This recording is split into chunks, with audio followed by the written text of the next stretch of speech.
जो पाश्चात्य सोच है, उस सोच का परिणाम ये है कि स्कूल, कॉलेज, वहां भी लड़कियां जाएंगी तो अर्धनग्न रहती हैं। बिल्कुल। मुझे लगता है कि माताओं को मर्यादा सिखाना चाहिए, बेटियों को सिखाना चाहिए तो बेटों को भी सिखाना चाहिए। आप देख रहे हैं इंदौर न्यूज। भोपाल से पूर्व भाजपा सांसद प्रज्ञा सिंह ठाकुर ने कथावाचक अनिरुद्धाचार्य के लिव इन में पराये पुरुषों और महिलाओं को लेकर दिए गए बयान का समर्थन किया है। साध्वी प्रज्ञा का कहना है कि माँ बाप बच्चों को संस्कार नहीं देते तब लड़कियां अर्धनग्न दिखाई देती हैं। माताओं को अपनी बेटियों को मर्यादा सिखानी चाहिए, लेकिन साथ ही बेटों पर भी वही अनुशासन लागू होना चाहिए।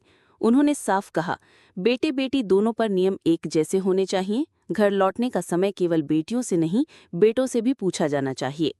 साध्वी प्रज्ञा ठाकुर ने चेतावनी देते हुए कहा कि अगर माता पिता मर्यादा और संस्कार सिखाने में असफल होंगे तो समाज में पाश्चात्य सोच और विकृति बढ़ती जाएगी। उन्होंने कहा, लिव इन रिलेशन जैसे संबंध सनातन धर्म में स्वीकार्य नहीं हैं। इसी दौरान अनिरुद्धाचार्य ने बीच में लिव इन शब्द का जिक्र किया तो साध्वी प्रज्ञा ने उन्हें टोकते हुए कहा, हमारे शब्दों की मर्यादा होनी चाहिए। भले ही कोर्ट कुछ भी कहे, लेकिन ऐसी बातें धर्म और समाज में स्वीकार्य नहीं हैं। साध्वी प्रज्ञा ने संयुक्त परिवार को भारतीय संस्कृति की पहचान बताया।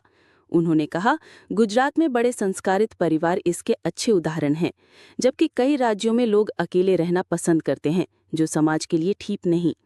संयुक्त परिवार न केवल संस्कृति को जीवित रखते हैं, बल्कि बच्चों के सर्वांगीण विकास में भी मदद करते हैं। अब बात करते हैं उस बयान की जिससे ये पूरा विवाद शुरू हुआ।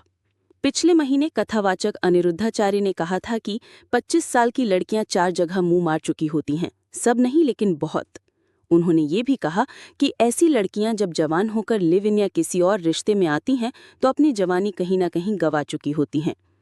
इस बयान के बाद देश भर में बवाल मच गया था और अब साध्वी प्रज्ञा का समर्थन मिलते ही ये विवाद और भी गहराता जा रहा है।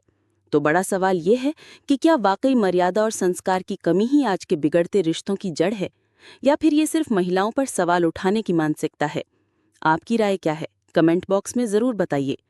ये थी बड़ी खबर इंदौर न्यूज से। फॉलो कीजिए इंदौर न्यूज इंस्टाग्राम पर ताकि हर बड़ी और वायरल न्यूज सबसे पहले आप तक पहुंचे।